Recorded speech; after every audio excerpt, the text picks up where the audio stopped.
오늘이 이곳 여호와여 이곳에 임하소서라고 하는 주제로 에스겔 강해를 하고 있는데 오늘이 30번째입니다. 30번째. 오늘 설교 제목은 의지하면 상하게 하는 갈대입니다. 한번 따라할까요? 의지하면 상하게 하는 갈대. 의지하면 상하게 하는 갈대. 상한 갈대를 꺾지 아니하시고 꺼져가는 등불도 끄지 아니하신다라고 하는 이사야 42장 3절의 말씀은 하나님의 긍휼의 의미가 포함되어 있습니다. 하지만 오늘 본문의 갈대는 부정적인 의미에서 이제 갈대의 의미를 말씀하고 있습니다. 25장부터 이스라엘에 대한 심판이 24장까지 끝나고 25장부터 이방 나라 이스라엘을 중심으로 한 주변 나라들의 심판에 대해서 말씀을 하고 있는데 총 7개 나라인데 오늘이 그 마지막 애굽에 대한 내용이 되겠습니다. 그리고 분량도 굉장히 많습니다. 4장에 거쳐서 애굽에 대한 심판의 메시지를 말씀하고 있는데 그것은 애굽이 그만큼 이스라엘에 연결되어 있고 영향력이 있는 나라라고 하는 것을 의미하는 것입니다. 우리가 인생을 살아가면서 하나님은 우리를 링 위에 이렇게 올려놓고 링 위에서 부부와 함께 살게 하고 또 부모와 자식이 살게 하고 직장에서 직장 동료들과 살게 하고 교회 안에서 공동체가 이렇게 함께 신앙생활을 하게 하는데 우리에게 가장 영향을 주는 사람들이 제가 지금 앞에서 이야기한 그분들이 우리에게 영향을 미치고 그리고 우리를 힘들게 하고 때로는 우리를 기쁘게 하는 것이죠. 하나님이 우리 주변에 사람을 넣으실 때 우리의 파트너들은 우연히 하나님이 세우신 것이 아니라 우리의 구원을 위해서 수고하는 분들이라는 것을 여러분 기억하시길 바랍니다. 그래서 옆 사람에게 당신은 나를 위해 수고하고 계시는군요. 한번 인사 한번 하세요.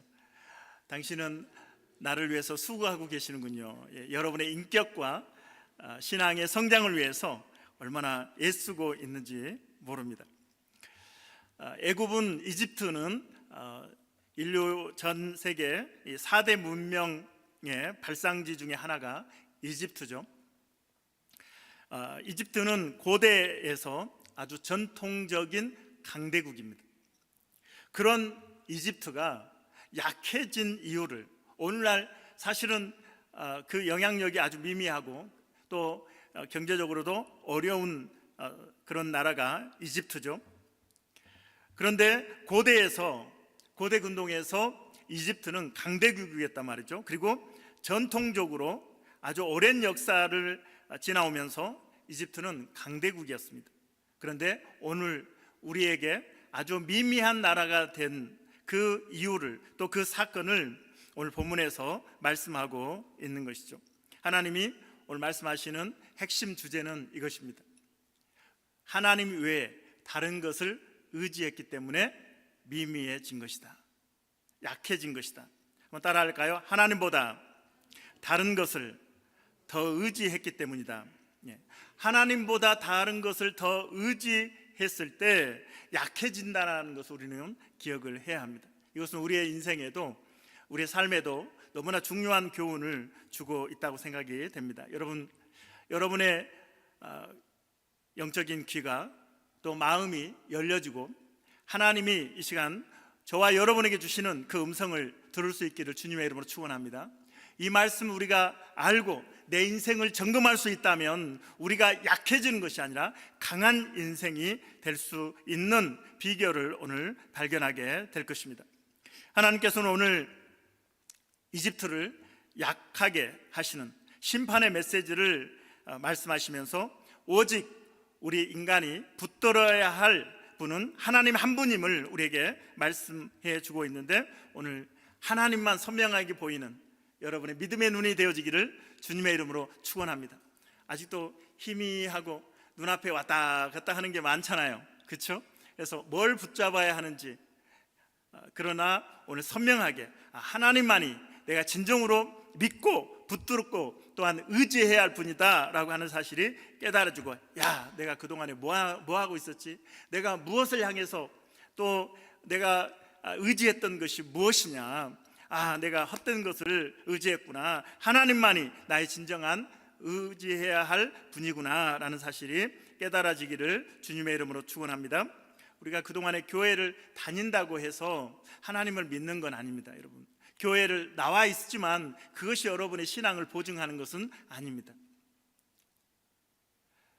우리가 말씀을 듣고 하나님께로 초점을 옮기고 우리의 인생의 무게를 옮기지 않으면 여전히 내가 내 인생의 주인이 되고 내 인생의 무게 중심을 내가 갖고 있다면 그것은 신앙생활 하는 것이 아니라 종교생활 하는 것입니다.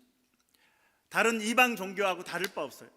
하지만 하나님께 무게 중심을 두고 하나님이 말씀하시면 그 말씀에 순종할 수 있는, 내가 손해되고 내가 힘들고 부담되지만 하나님의 뜻이면 내가 순종하는 것, 내 인생의 무게를 하나님께로 옮기는 것, 하나님이 내 인생의 주인이라고 믿고 하나님이 계신 것과 그를 찾는 자들에게 복 주시는 이심을 믿고 내가 가정에서도 직장에서도 학교에서도 사회생활하면서 어디에 있든지 하나님이 내 인생의 주인이심을 인정하는 그 믿음이 참된 믿음임을 여러분 기억하시고 오늘 그 깨닫는 은혜가 있어지기를 주님의 이름으로 축원합니다. 자, 오늘 첫 번째로 애굽이 심판을 받아서 약해진 것은 나일강을 의지했기 때문이다, 이렇게 말씀하고 있습니다. 3절 같이 읽겠습니다. 3절 시작. 너는 말하여 이르기를 주 여호와께서 이같이 말씀하시되 애굽의 바로 왕이여 내가 너를 대적하노라. 너는 자기의 강들 가운데 누운 큰 악어라. 스스로 이르기를 나의 이 강은 무엇이겠습니까? 나일강이겠죠. 나의 이 강은 내 것이라. 내가 나를 위하여 만들었다 하는도다. 지난주에도 우리가 두로에 대해서 그리고 두로에 대해서도 살펴보면서 두로 왕의 교만, 그리고 느부갓네살 왕이 내가를 3번 하다가 정신이 미쳐버린 그러한 이야기를 제가 지난주에 말씀을 드렸는데, 오늘도 이 애굽의 파라오가 뭐라고 이야기합니까? 이 강은 내 것이라, 내가 나를 위하여 만들었다라고 그렇게 자기 자신이 신이라고 이렇게 주장을 하고 있다라고 하는 것입니다. 이 파라오는 BC 589년부터 BC 570년까지 이 호브라라고 하는 왕이 파라오가 통치를 하고 있었는데, 여러분, 강에 누운 악어, 강에 있는 악어를 보신 적 있어요? 뭐 인터넷, 유튜브나 또 TV에서 악어를 종종 보여줄 때 있는데, 강에 있는 이 악어는 천하무적입니다. 그렇죠? 얼마나 무시무시합니까? 강에 누운 악어. 누운이라고 하는 단어는 히브리어로 라바츠라고 하는 단어인데, 이사야 13장 20절에서 양들이 누워서 푸른 초장에서 누워서 쉰다라고 하는 의미로 이 단어가 사용되었고, 우리가 잘 아는 시편 23편에 다윗이 여호와는 나의 목자시니 내게 부족함이 없으리로다. 그래서 여호와로 인해서 그가 푸른 초장에 하나님으로 인해서 다윗이 쉬고 있다, 편안하게 쉬고 있다라고 하는 의미로 이 단어가 사용이 되었습니다. 양이 편히 쉴 수 있는 것은 목자가 도와주기 때문에 그런 것이죠. 다윗이 편히 쉴 수 있었던 것은 하나님이 목자가 되셔서 도움이 되어 주셨기 때문에 그렇습니다.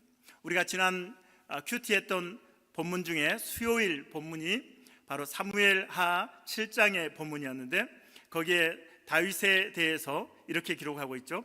사무엘하 7장 1절에 보면 여호와께서 주위의 모든 원수를 무찌르사, 여호와께서 주위의 모든 원수를 무찌르사 왕으로 궁에 평안히 살게 하신 때에, 왕으로 다윗으로 궁에 편안히 살게 하실 때에 하나님께서 다윗 성에서 편안하게 살게 하셨다. 주위의 적들을, 원수들을 다 무찔러 주셨다, 이렇게 말씀하고 있습니다. 그러니까 다윗이 마음 편하게 왕궁에서 누워 있을 수 있었던 것이죠. 그런데 이 이집트의 파라오는 교만해졌지만 다윗은 이때 놀라운 마음을 갖게 됩니다. 나는 백향목 궁에서 살고 있는데, 지내는데 여호와의 법궤는 천막 텐트 안에 있구나. 내가 여호와를 위해서 집을 지어 드려야 되겠다, 이런 마음을 갖게 됩니다. 성전을 지어 드리겠다. 물론 하나님께서는 다윗에게 너 마음 내가 받겠다, 그런데 너는 성전을 짓지 말아라. 왜냐하면 전쟁터에서 너의 손에 너무 많은 피를 묻혔기 때문에 너는 성전을 짓지 못하지만 너의 아들이 왕이 된 후에 성전을 짓게 할 것이다. 그런데 나는 너의 마음이 너무 기쁘다. 그래서 내가 너에게 복을 주겠는데 세 가지로 정리할 수 있습니다. 첫째로, 땅의 위대한 왕들처럼 내가 너의 이름을 위대하게 해주겠다. 할렐루야. 아멘 하신 분들만 이 복을 받을 수 있기를 축복합니다. 자, 두 번째, 다윗의 후손들이 왕조를 영원토록 이어가게 될 것이다. 할렐루야. 본인의 복보다는 우리 부모님들은 자녀들이 복 받는 걸 원하잖아요. 더 기뻐하고. 다윗에게 후손들을 축복해 주겠다는 거예요. 후손들이 계속해서 다윗 왕조를 이어가겠다, 영원이라고 하는 말씀을 통해서 다윗의 후손으로 예수 그리스도를 보내시고, 예수 그리스도가 이따 이 온 세상의 구원주가 되시고 지금은 부활 승천하사 하나님 보좌 우편에서 세상을 통치하시는 영원한 왕이 되신 줄로 믿습니다. 자, 세 번째로, 이스라엘 나라를 하나님께서 지켜주겠다라고 하시는 약속입니다. 다윗을 복주시고 후손을 복주시고 나라를 복주시겠다고 하는 다윗의 그 태도, 그 마음, 하나님을 향한 그 마음을 하나님께서 기뻐하시고 놀라운 복을 약속하고 있다라고 하는 것입니다. 반대로 이집트의 파라오는 교만함으로 그가 나에게는 나일강이 있다, 세계에서 제일 큰 강 중에 2위라고 그러잖아요. 첫 번째가 에마존이고 두 번째가 이집트의 나일강인데, 이 강이 있으니까 이 강으로 흘러오면서 삼각주가 형성되고 풍부한 이 영양분이 있는 땅, 기름진 땅이 되어가지고 거기에서 곡식이 아주 풍년이 날마다 해마다 이렇게 풍년이 되니까 배가 부르고 등이 따시니까 이 이집트의 파라오가 교만해져 가지고 하나님 위에, 하나님의 자리에 자기가 앉아서 호령을 하고 있다라고 하는 것입니다. 그러니까 이 타이타닉, 이 엄청난 그 과거에, 지금은 뭐 타이타닉보다 더 큰 배가, 더 근사한 배들이 많겠지만 그 당시에 타이타닉 세계적으로 유일한 그 규모의 배가 아니겠습니까? 이 타이타닉을 보고 어떤 사람이 그랬다고 그러잖아요. 이 배는 하나님이라도 이 배를 침몰시킬 수 없을 것이다. 하나님이라도 이 배를 침몰시킬 수 없을 것이다. 어떻게 됐습니까? 항해 첫 항해에서 침몰되고 말았습니다. 그 당시에 고대에서 이집트냐 하나님이냐 라고 했을 때 사람들은, 여러분들은 하나님이요, 하나님께 표를 던지겠지만 그 당시 고대의 사람들은 이집트에 표를 던졌습니다. 당연히 고대에서 전통적인 강국이었던 이집트는 절대 망하지 않는다고 하는 것이 일반적인 사람들의 의식이었어요. 그래서 오늘 이 심판의 메시지를 이집트를 향해서 한다는 것은 아주 우스운 일이에요. 헛소리 하지 마시오, 이렇게 사람들이 듣는 거예요. 아니, 이집트가 나일강이 있고 그 풍요로운 땅, 전통적인 강국이었던 이집트가 어떻게 멸망할 수 있느냐라고 사람들은 헛소리하지 말라고 이렇게 이야기를 할 수 있는 그런 분위기였다고 하는 것입니다. 악어라고 하는 단어가 탄남인데 시편 74편에는 용으로 번역이 되었고 출애굽기 7장에서는 뱀으로 번역이 되고 욥기 7장에서는 이 바다 괴물로 이렇게 번역이 됐습니다. 용으로, 뱀으로, 바다 괴물로 번역된 이 탄남이라고 하는 이 단어가 오늘 본문에서는 악어로 이렇게 번역이 됐습니다. 사실은 이렇게 무시무시한 짐승 또는 괴물로 이렇게 표현된 것은 영적인 의미가 있는 것이죠. 영적인 의미까지 포함된 것입니다. 요한계시록 12장 7절로 9절 함께 읽겠습니다. 자, 7절. 하늘에 전쟁이 있으니 미가엘과 천군 천사장이죠.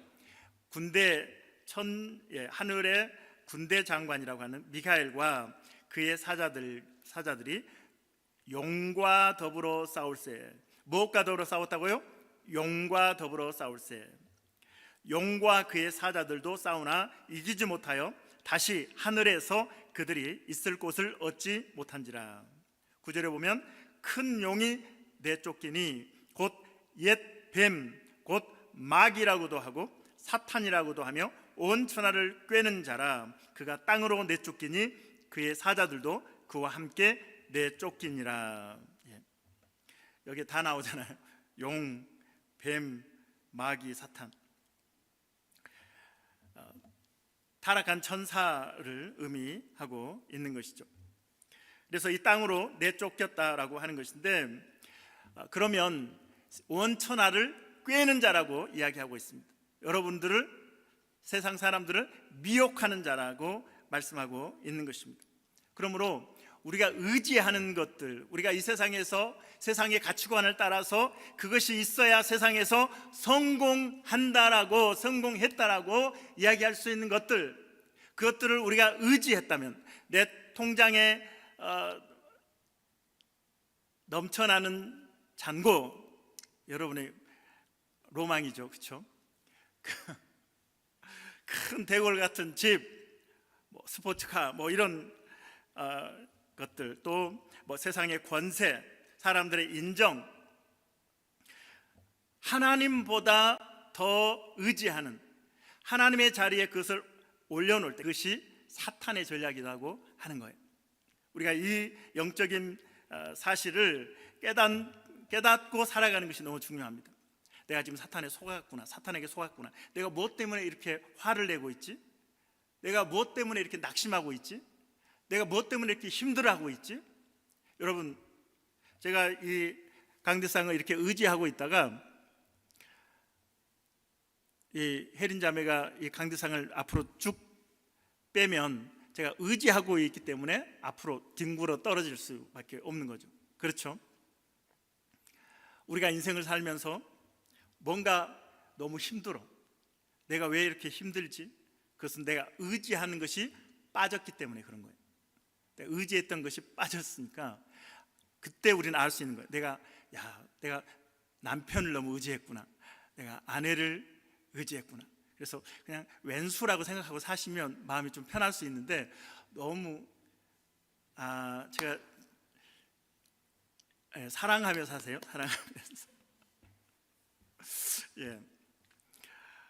우리가 자식이 또 우상이 될 수도 있고, 자식을 더 의지할 수도 있고, 보상 심리로 이놈 출세시켜가지고 나중에 덕을 봐야지, 그런 마음도 있을 수 있고, 돈일 수 있고, 인기일 수도 있고, 또 이러한 것들이 사실은 교묘하게 사탄이 조작을 해가지고 하나님 자리에 그것들을 올려놓는단 말이죠. 예수님도 미혹하잖아요, 그렇죠? 돌로 떡을 만들어 먹어라. 성전 꼭대기에서 뛰어내려라. 천하만국을 보여주면서 나에게 경배해라. 내가 이것들을 너에게 주겠다. 예수님도 유혹하는 그 사탄이 저와 여러분을 유혹하지 않겠습니까? 우는 사자처럼 두루다니며 삼킬 자를 찾는다고 사도 베드로는 우리에게 경고하고 있습니다. 사랑하는 여러분, 사탄의 목적은 우리가 잘 되는데 절대 있지 않아요. 미끼를 사용하는 거예요. 미끼로 그것을 좀 주는 것 같으면서도 결국은 자기 종으로 삼아서 세상에서 마귀의 종노릇하게 하다가 지옥 들어가면서 우리를 끌고 지옥으로 가기 위해서 하나님과의 간격을 벌리고 하나님으로 떨어뜨리고 자기 종으로 삼으려는 전략이 있는 거죠. 제가 저희 집에 쥐를 잡으려면 미끼를 꼭 지도대사 놓습니다. 그러면 이 녀석이 꼭 그 미끼를 먹어요. 그리고 지도에 걸리죠. 그래서 죽습니다. 우리가 좀 더 이성적이고 좀 더 성경적인 진리를 통해서 내가 지금 사탄이 놓은 지도세, 덫에 미끼가 있는데 그것을 향해 가고 있는 것은 아닌가. 하나님만이 나의 산성이시며 나의 요새이시며 나의 방패이시며 나의 피할 바이십니다, 나의 구원의 뿌리십니다 라고 하는 다윗의 고백처럼 하나님만을 나의 모든 것 되신다고 고백하고 하나님 붙잡고 내가 살아가고 있는가를 늘 고민해 보셔야 합니다. 그래서 우리는 큐티를 통해서 매일 말씀 앞에 무릎 꿇어야 되고, 새벽 기도를 통해서 우리는 하나님의 음성을 듣고 내 삶의 방향을 늘 조정해야 하는 것이죠. 우리 성도 중에는 새벽 기도를 매일 참석할 때하고 새벽 기도를 참석하지 않을 때 하루가 다르다고 고백을 하시더라고요. 그리고 하루를 열심히 살다가 오늘 목사님이 무슨 말씀하셨지 기억이 안 나면 저녁에 또 새벽 기도를 또 듣는데요. 할렐루야. 하루에 2번 듣는 사람도 있는데 어떻게 한 번을 안 하실 수가 있어요? 양심이 있으시면 그러면 안 됩니다. 여러분, 가룟 유다가 예수님의 제자, 예수님의 곁에 있었잖아요. 예수님의 12제자 중에 한 명이었다고요. 그런데도 사탄이 쑥 하고 예수님을 팔 마음을 넣어주잖아요. 그러니까 가룟 유다가 예수님을 은 30에 팔지 않습니까? 우리가 교회에 있다고 해서, 우리가 목사라고 해서, 우리가 집사라고 해서, 우리가 모태신앙이고 10년, 20년, 30년, 50년 교회를 다녔다고 해서 안심할 수는 없어요. 우리가 마음을 내려놓는 순간 사탄이 쑥 하고 마음에 넣어주고 우리를 미혹한다는 것을 기억해야 됩니다. 그런 결과로 이 애굽의 파라오처럼 하나님이 심판하신다. 그러니까 우리가 이 사실을 기억하면 이 파라오의 뒤에 사탄이 조종하고 있다는 것을 알고 하나님의 심판이 왜 이렇게 무섭게 되어지는지를 우리가 알 수 있는 것이죠. 그래서 그 영향력이, 사탄의 영향력이 퍼져가는 것을 하나님이 차단하고 있는 것이죠. 자, 오늘 본문 4절 5절 이 심판을 어떻게 말씀하십니까? 4절부터 읽겠습니다. 시작. 내가 갈고리로 내 아가미를 깨고 너의 강의 고기가 내 비늘에 붙게 하고 내 비늘에 붙은 강의 모든 고기와 함께 너를 너의 강들 가운데에서 끌어내고 너와 너의 강의 모든 고기를 들에 던지리니 내가 지면에 떨어지고 다시는 거두거나 모으지 못할 것은 내가 너를 들짐승과 공중의 새의 먹이로 주었음이라. 예. 물속에 강에 있는 이 악어는 천하무적입니다. 그런데 물 밖으로 끄집어내면 힘이 약해지죠. 힘을 제대로 발휘할 수가 없습니다. 하나님께서는 악어를 들에 던져버리시겠다. 이 들이라고 하는 히브리어는 미트바르라고 하는 히브리어입니다. 광야, 사막이라고 하는 의미인 것이죠. 사막에 악어를 던져놓으면, 광야에 악어를 던져놓으면 살 수 없고 들짐승과 공중의 새들이 먹어버린다는 것이죠. 먹이가 되어버린다. 하나님보다 더 의지하는 그 애굽의 그 교만을 하나님께서 심판하고 있는 것이죠. 그런데 파라오뿐만 아니라 모든 물고기라고 이야기하고 있습니다. 내 비닐에 붙은 강의 모든 고기, 그 백성들까지도 하나님이 심판의 대상으로 삼겠다고 말씀하고 있습니다. 우리에게 있어서 부정적인 영향력들은 우리의 삶을 무너뜨리는 이유가 됩니다. 요인이 됩니다. 우리는 그래서 늘 깨어서 그런 부정적인 것들을 차단하고 믿음으로 살아가는 우리 성도들이 되어야 하겠습니다. 할렐루야. 자, 두 번째로 하나님이 애굽을 심판하시는 이유를 뭐라고 말씀하십니까? 이스라엘이 애굽을 의지했다라고 말씀하고 있습니다. 우리 6절로 7절 읽겠습니다. 6절 시작. 애굽의 모든 주민이 내가 여호와인 줄을 알리라. 애굽은 본래 이스라엘 족속에게 갈대 지팡이라. 그들이 너를 손으로 잡은즉 내가 부러져서 그들의 모든 어깨를 찢었고 그들이 너를 의지한즉 내가 부러져서 그들의 모든 허리가 흔들리게 하였느니라. 예. 애굽은 이스라엘 족속에게 갈대 지팡이라고. 저 갈대 다 아시죠? 갈대. 저는 시골에서 살았습니다. 그것도 섬에서 살았습니다. 그러니까 갈대를 많이 봤죠. 그래서 갈대를 가지고 종종 어린 시절에 많이 놀았습니다. 그런데 제 기억 속에 안 좋은 기억은 뭐냐면, 갈대를 가지고 놀다가 갈대가 부러지면서 날카로운 그 갈대에 제 손을 찌르고 피가 났던 기억들이 있습니다. 그래서 오늘 이 본문의 이 비유를 저는 너무나 잘 이해하고 있습니다. 갈대를 지팡이로 의지하는 것. 지난번에 우리 등산 갈 때 우리 이강일 간사님이 늘 제가 산에 갈 때마다 포를 저에게, 지팡이를 저에게 주셔서 너무 감사하고, 정말 지팡이가 우리의 산행을 얼마나 가볍게 하는지 몰라요. 그렇죠? 지팡이가 없으면 넘어질 수도 있는 그러한 장소에서도 안전하게 지켜주죠. 그런데 요즘은 너무 그 폴이 잘 나와가지고 우리가 그것을 힘을 줘도 부러지지 않는데, 이 갈대를 지팡이 삼으면 부러지면 날카로워지거든요. 그러면 몸을 찌르게 됩니다. 의지하는 힘이 더 클수록 갈대는 우리를 더 깊이 찌르죠. 더 큰 상처를 주는 것입니다.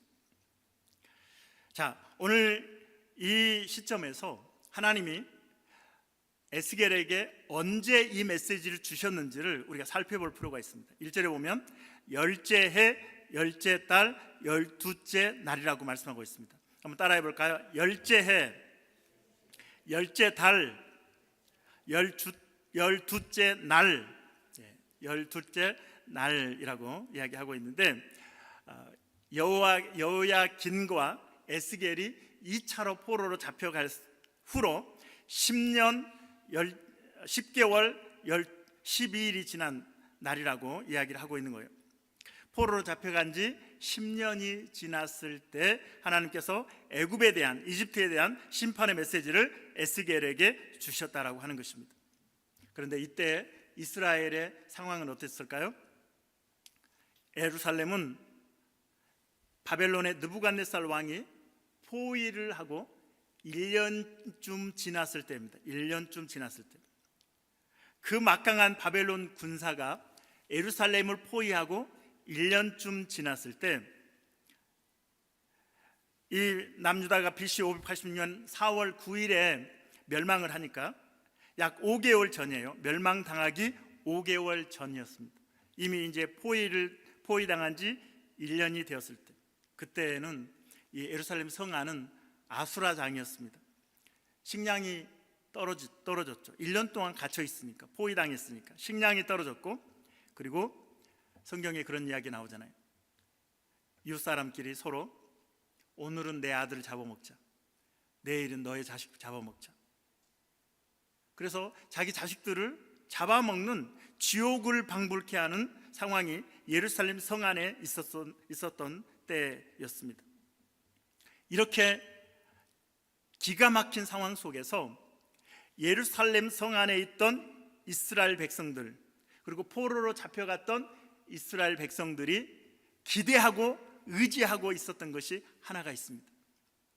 그것은 애굽이 우리의 군사 동맹국이라고 하는 거예요. 이집트가 우리의 군사 동맹국이고, 우리 어려울 때 와서 도와준다. 지금도 당장이라도 이집트가 군사를 일으켜서 우리를 도우러 오면 바벨론은 도망치게 될 것이고 우리는 해방될 것이다. 이 기대감이 이스라엘 사람들에게 있었단 말이죠.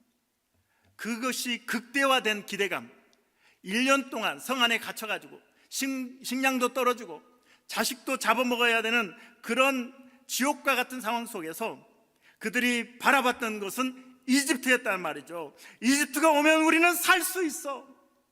그리고 포로로 잡혀간 사람들도 이집트가 우리를 도와주면 우리는 포로에서 다시 귀환할 수 있어, 고국으로 돌아갈 수 있다라고는 기대감을 갖고 있을 때, 그 기대감은 하나님의 음성을 듣지 못하게 합니다.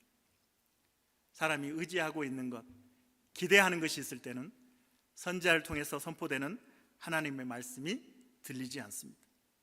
이스라엘 백성들이 집요하게도 이집트를 의지하는 것이 있으니, 기대하는 것이 있으니 하나님의 말씀을 듣지 않습니다. 결국 망하고 포로로 잡혀간 다음에야 그들이 하나님의 음성을 듣기 시작하죠. 사랑하는 여러분, 여러분은 하나님 말씀이 들리십니까?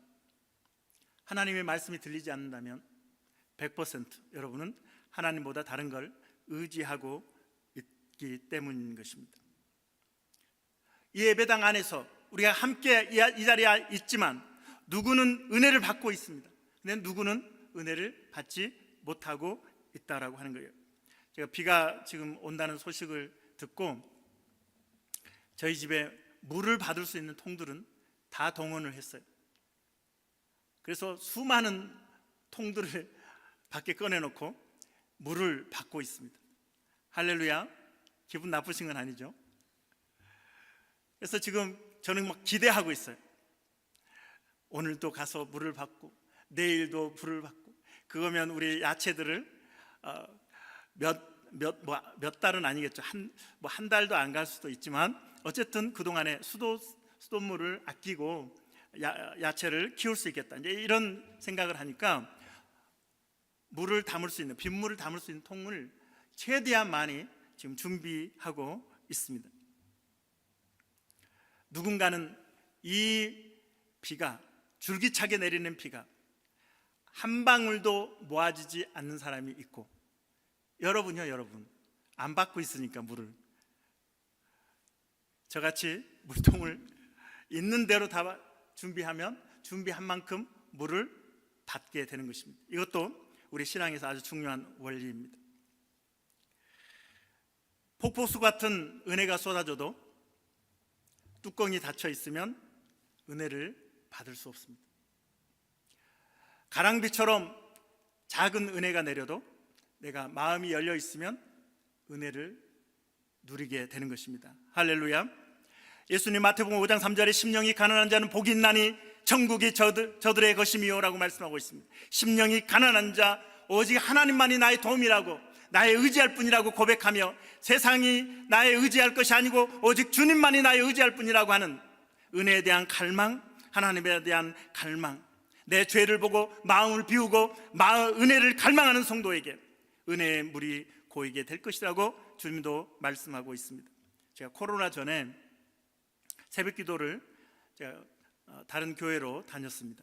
새벽마다 그 교회에 가서 예배를, 새벽 기도를 다녔는데 그 목사님은 본문을 이렇게 읽으시고 기승전 결은 정치 이야기로 이렇게 하시더라고요. 제가 전라도 사람인데 전라도는 다 빨갱이래요. 제가 전라도인 줄 알아요. 그 목사님하고 이렇게 교제하고 있기도 한데, 그 목사님이 제가 앉아 있는데도 전라도는 빨갱이고 청와대는 간첩들로 이미 점령됐다, 뭐 이렇게 말씀하시더라고요. 그 설교를 듣고 제가 새벽에 다음날 그 교회를 갔을까요? 안 갔을까요? 갔을 것 같아요? 안 갔을 것 같아요? 갔습니다. 1년 넘게 그 교회 새벽 기도를 다녔습니다. 우리 교회 새벽 기도를 시작하기 전까지, 그 즈음까지 그 교회를 새벽 기도를 다녔습니다. 가면 본문 읽고 그 목사님은 기승전 결 정치 이야기. 그런데 저는 그분을 그 면이 아닌 다른 면으로 존경하는 마음을 갖고 있습니다. 겨울에 눈이 오면 제가 새벽기도 가서 같이 교회 앞에 눈도 이렇게 치워드리고 했는데, 이분이 평생 목회하면서 새벽기도를 빠뜨리지 않고 하신다는 거예요. 지금은 정치 이야기 안 하신다고 그러더라고요. 성도들이 싫어하니까. 저는 지금도 그분을 존중합니다. 존경합니다. 왜냐하면 눈이 오나 비가 오나 바람이 부나 그 자리를 지키고 새벽 예배를 드리고 있다라고 하는 것이죠. 저도 그분이 정치 이야기하고 뭐 빨갱이라고 그래도 내가 빨갱이가 아니잖아요. 그렇죠?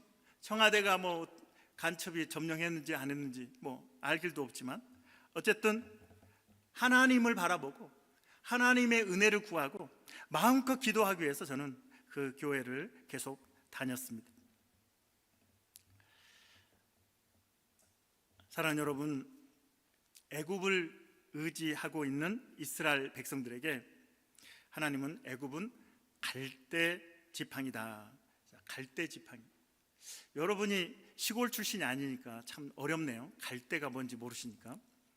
스트로우, 빨대 생각하면 되겠네요. 속이 빈 빨대. 그 빨대를 얼마나 약해요, 그렇죠?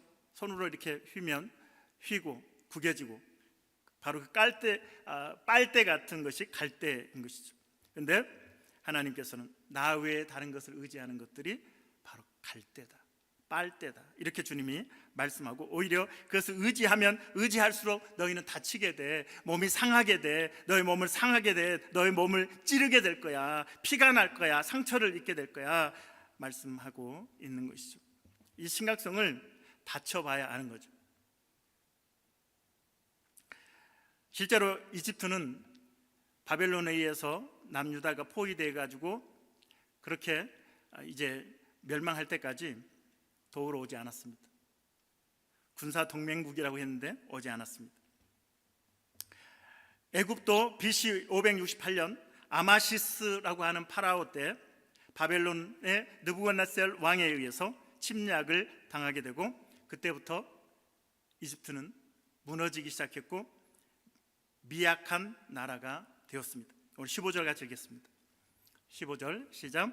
나라 가운데에 지극히 미약한 나라가 되어 다시는 나라들 위에 스스로 높이지 못하리니 내가 그들을 감하여 다시는 나라들을 다스리지 못하게 할 것입니다. 요즘 이집트를 뭐라고 해야 될까요? 흠모하는 그런 나라들이 있을까요? 없죠, 그렇죠?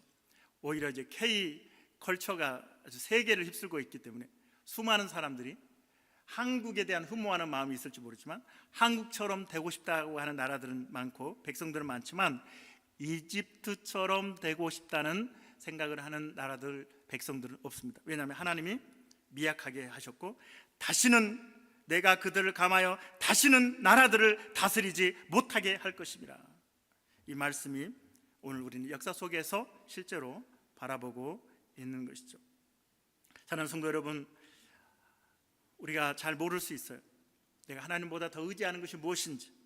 교모하게 사탄의 속임에 우리가 넘어갈 수 있습니다. 성령께서 깨닫게 해주시는 은혜가 있어지기를 주님의 이름으로 축원합니다. 성령님이 우리의 눈을 열어주시면 깜짝 놀랍니다. 갈대였어? 이게 스트로우였어? 아니, 내가 이걸 지금까지 내 인생을 걸고 내가 살아왔단 말이야? 이거 없으면 죽는 줄 알았단 말이야?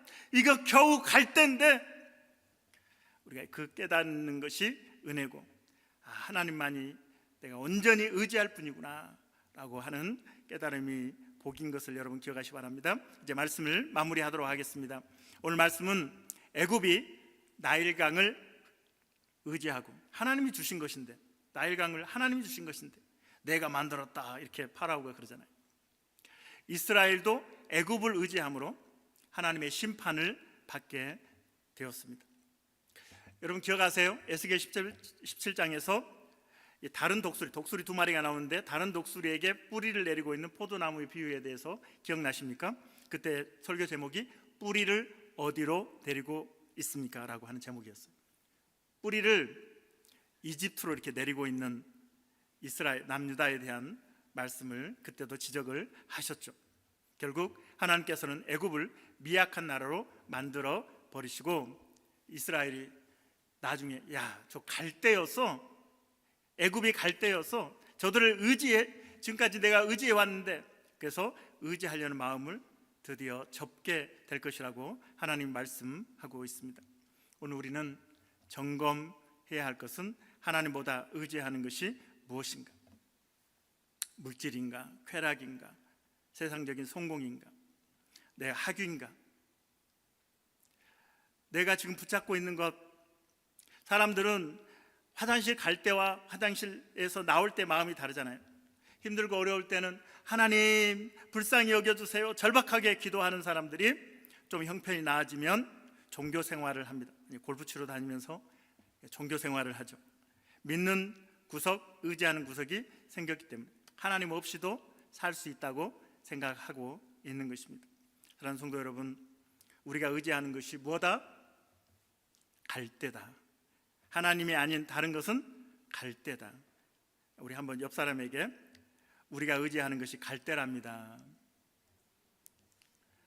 갈대를 의지하고 계시는군요. 제가 다음 하이킹에 토요일 날 있어서 참 갈등인데 다음 주인가요? 다음 주 6월 6일 날 하이킹 가는 곳에 제가 못 갈 것 같은데 이제 바자회도 있고 주일도 다음 날이니까 그런데 제가 갈대를 가지고 지팡이라고 오늘 다 집합하셨어요? 그래 몸 풀고 이제 출발하기 전에 목사님 그게 뭐예요? 갈대입니다. 오늘 지팡이로 쓰려고요. 그러면 저 목사님 정신이 이상한 사람이네. 세상에 산에 오르면서 갈대를 지팡이로 가지고 다니 저런 미련 곰탱이 같은 목사. 여러분은 그렇게 생각 안 하시겠지만 다른 사람들은 그렇게 생각할 수 있다고요. 어떻게 갈대를 가지고 산에 오를 지팡이를 쓰려고 생각하느냐. 그런데 여러분 그 미련한 모습이 우리의 모습이라는 거죠. 저의 모습이라는 거죠. 여러분의 모습일 수 있다라고 하는 것입니다. 갈대 지팡이 내려놓고 하나님께로 돌아오는 저와 여러분이 되어지기를 주님의 이름으로 축원합니다. 이 시간에 우리 찬양 드리겠습니다. 하나님께서 왜 이집트에 대한 이 말씀을 하시는가? 결국 하나님의 마음은 이스라엘 백성들에게 내가 너희에게 신경 쓰고 있다 라는 말씀을 주고 계시는 거예요. 망해가는 이스라엘, 포로로 끌려간 이스라엘 백성들에게 내가 너희를 신경 쓰고 있고 내가 너희를 돕고 있다, 나를 의지하라고 말씀하고 있습니다.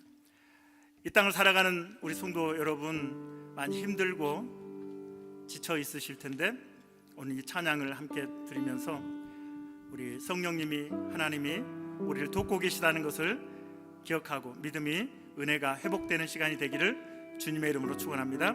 당신이 지쳐서 기도할 수 없고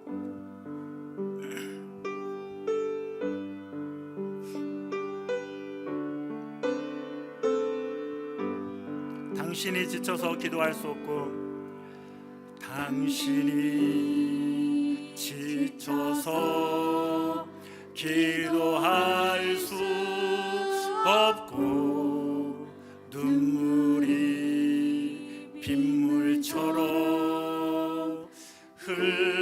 흘러내릴 때 주님은 아시네 당신의 약함을 사랑으로 돌봐주시. 우리 다시 한번 처음부터 당신이 지쳐서 기도할 수 없고 당신이 지쳐서 기도할 수 없고 눈물이 빗물처럼 흘러내릴 때 주님은 아시네 당신의 약함을 사랑으로 돌봐주. 여러분 기억하십시오. 누군가 너를 위하여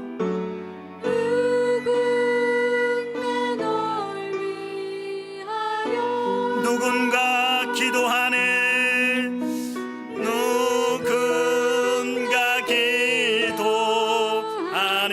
내가 홀로 외로워서 내가 홀로 외로워서 마음이 무너질 때 누군가 널 위해 기도하네. 당신이 외로이 홀로 남았을 때 당신이 외로이 홀로 남았을 때 당신은 누구에게 위로를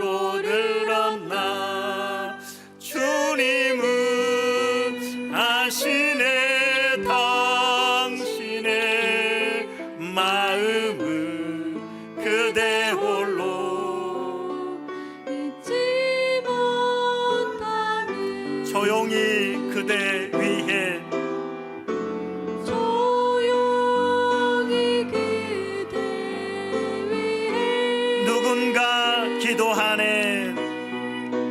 누군가 기도하네.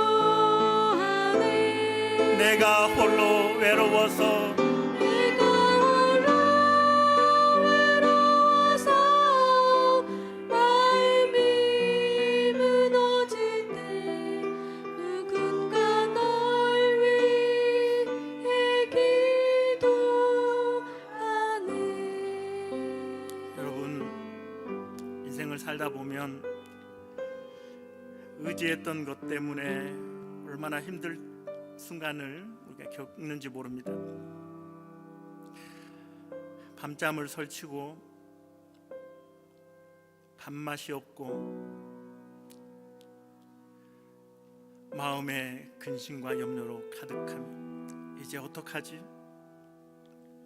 어떡하지 이제? 그 순간 내가 그것을 의지했구나. 하나님이 그 상황 속에서 사랑하는 아들아, 사랑하는 딸아, 나를 의지하지 않겠니? 끝날 때까지 끝난 것이 아니란다. 내가 너와 함께하고 내가 너를 도와줄 거야. 제발 나를 바라보거라. 칼대를 붙들고 의지하지 말고 나를 바라보거라. 내가 전능한 하나님이니, 내가 창조주 하나님이니, 인간의 생사화복을 주장하는 참신이니 나를 의지해야 생명이 있느니라. 칼대를 의지해서 상처받지 말고 나를 붙들어라. 시간 기도하며 나아갈 때 하나님, 그렇군요. 하나님 외에 내가 의지했던 것 때문에 이렇게 아팠습니다. 이제 하나님을 의지합니다. 하나님을 붙듭니다. 끝난 것이 아니군요. 주님이 나의 아버지가 되시니 이제 시작입니다. 하나님 붙잡고 믿음을 회복하고 은혜를 갈망하며 하나님과 동행하며 진짜 인생, 승리하는 인생을 살겠습니다. 우리 결단하면서 우리 주여 한번 외치고 기도하겠습니다. 주여! 하나님 아버지 감사합니다. 하나님, 어두운 이 세상을 살아가면서 수많은 것들을 의지합니다. 사람을 의지하고 물질을 의지하고 세상의 권력을 의지하고 인맥을 의지하면서, 그런데 하나님, 그 결과들이 우리에게 아픔이 되고 상처가 될 때가 너무나 많이 있습니다. 그것을 의지했기 때문에 그 갈대가 나를 찔렀습니다. 이제 어떡하나? 이제 어디로 가야 하나? 막막할 때 하나님, 끝날 때까지 끝난 것이 아니라고 말씀하시니 감사합니다. 세상을 의지함으로 끝난 것이 아니라 하나님을 붙들 수 있기 때문에, 하나님을 의지할 수 있는 기회가 되기 때문에 이제 너의 인생은 시작이라고, 이제 내가 너를 붙들어 주겠다고, 나와 함께하면 너의 인생에 복을 주겠다고 하나님이 약속하시니, 오 주님, 우리 사랑의 교회 성도들이 이제 하나님을 바라보고 하나님을 의지하며 하나님 바라보며 나아가기를 원합니다. 주여, 주님을 붙잡기를 원합니다.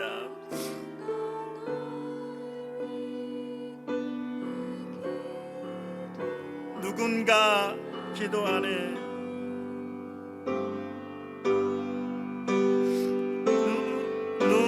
누군가 널 위하여. 하나님이, 예수님이 여러분을 위해 기도하고 계십니다. 누군가 기도하네. 내가 홀로 외로워서 내가 홀로 외로워서 마음이 무너질 때 누군가 널 위해 우리 한 번 더 후렴 누군가 널 위하여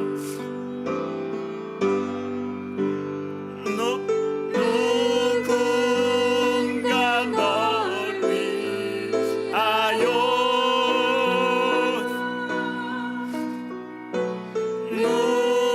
누군가 기도하네 내가 홀로 외로워서 내가 홀로 외로워서 마음이 무너질 때 누군가 널 위해 우리 이제 믿음으로 선포합시다.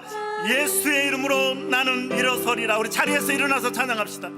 예수의 이름으로 나는